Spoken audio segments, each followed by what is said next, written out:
I can drive basically the entire way up to our property in two-wheel drive.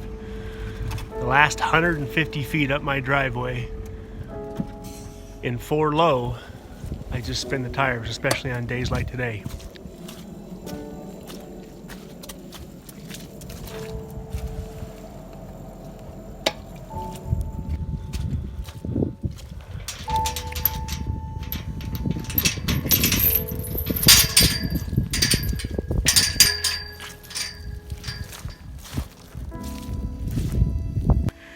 It's not cold enough to freeze, so it's just a muddy mess.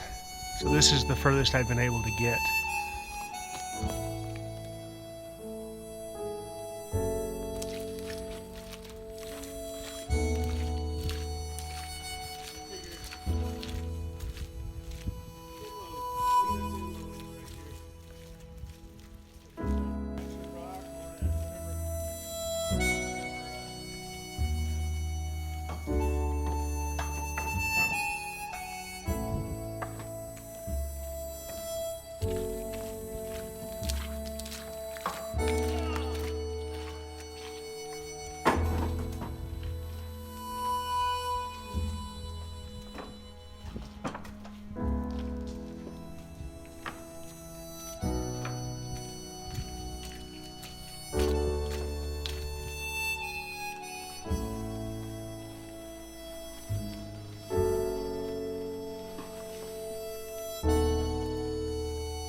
Terrell said it was blowing 50 last night, and he was really worried it was going to do some damage up here. I think we're far enough along now where I don't need to worry about the damage to the house, but I do need to get what's called Simpson strong ties or hurricane ties. I need to get the hurricane ties in place. The wind is always going to be a factor a little bit up here. It seems to blow up and down the canyon. This is why I'm hoping I can incorporate wind generators into the solar mix with my panels. I used the strong ties on every rafter because I had sufficient ties.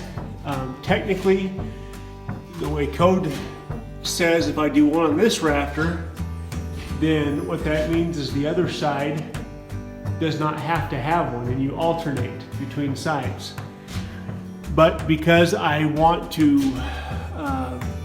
create a strong of a place as I can, I did them on every single rafter on both sides. Now I'm going to go downstairs and do the same thing. There's a couple different types of rafter ties. Now these are called Simpson strong ties. There are ties, I think these are called H3Zs or H3RZs. And these are good also, especially for rafters to top plate, but the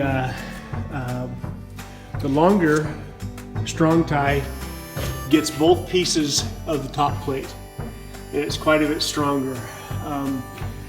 I've used the Simpson strong ties everywhere I can use them. Every rafter has a collar tie. The only place I haven't used them yet, which I will use them, is in the corners. They make a corner tie or a corner strap, which I'll probably do on both the outside and the inside. And then they're corner ties also I haven't used because I have the shear. But the idea is to tie the rafters or the roof into the walls, tie the walls into the bottom story. Now the OSV does some of that, but I'm going to use, I have enough of the longer ties where I'm also going to do the downstairs. And to me, this is just the kind of stuff This is going to ensure that this place lasts a long time. By the way, the nails that I use, you have to use a very particular type of nail. If you can see the nail has number 10 on it, and that's what the inspector is going to look for. It's galvanized, it's 1.5 inches thick exactly, so you don't have a bunch of nails sticking out the other side. And these are called Tico nails, or sometimes they just call them collar nails, collar tie nails. They're not cheap. I think it was about 18 bucks for 600 of them.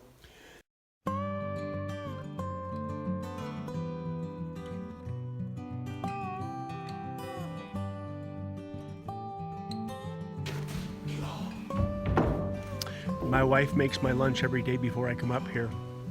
This time of year I like to eat things that are warm, just to kind of warm me up from the inside out. One of the things that I figured out is I can place my food on the hot button here on top of the generator, and after a couple hours of work my food is perfectly warm.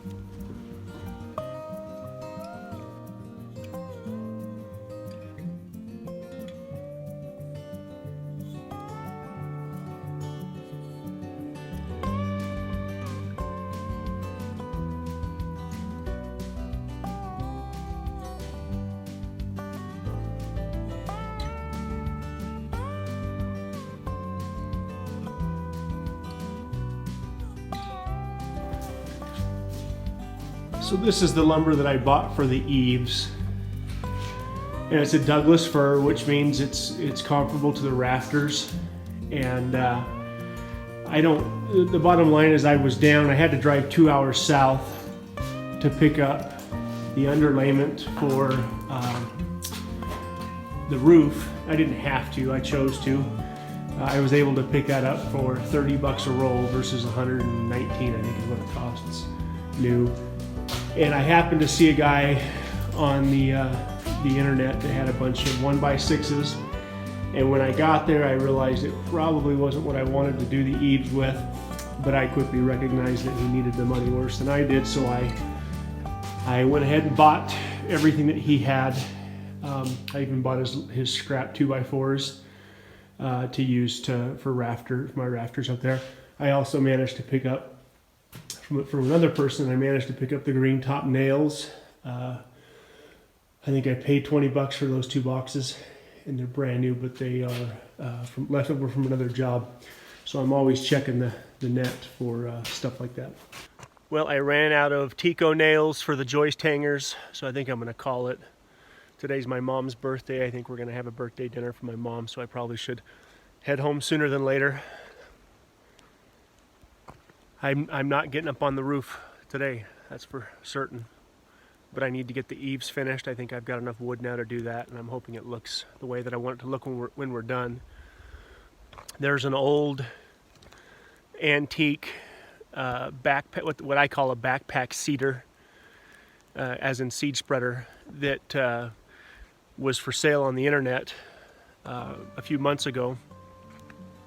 And it's about an hour and a half away from me, but I wanted it bad enough because it just kind of reminded me of some of the early homesteading ingenuity that comes with this lifestyle, I guess, this industrious nature that most people brought to this country. So it's a cedar that looks like a backpack, but you wear it on the front and you have a little hand crank and it broadcasts the seed out. And it's probably from the 20s or the 30s. It's got a cotton sack with the company's name on it. Anyway, I was going through my phone yesterday and I just had a thought, maybe I should send a text to that lady again, even though I hadn't talked to her in like 2 months. And she has it. She still has it. So I sent her a text and I said, I want to come and get that cedar from you. When's the best time to do it? And she said she's going to be around this weekend. So I think I may grab the wife and run down and get that thing picked up. Next week I will put the seed down. It looks like the weather's going to be decent enough next week where I can do that, and I can use that old vintage seed spreader to do that. So days like today are hard, but it's okay. I personally would rather have snow than rain. The storm's supposed to blow out, then it's supposed to get real cold tonight, and then the weather looks decent the rest of the week. So I'm hoping that I can get the roof dried in while the weather's nice, and get the seed down, and then get my get things ready to put windows in, and get the insulation going. There's some inspections I got to get done first, but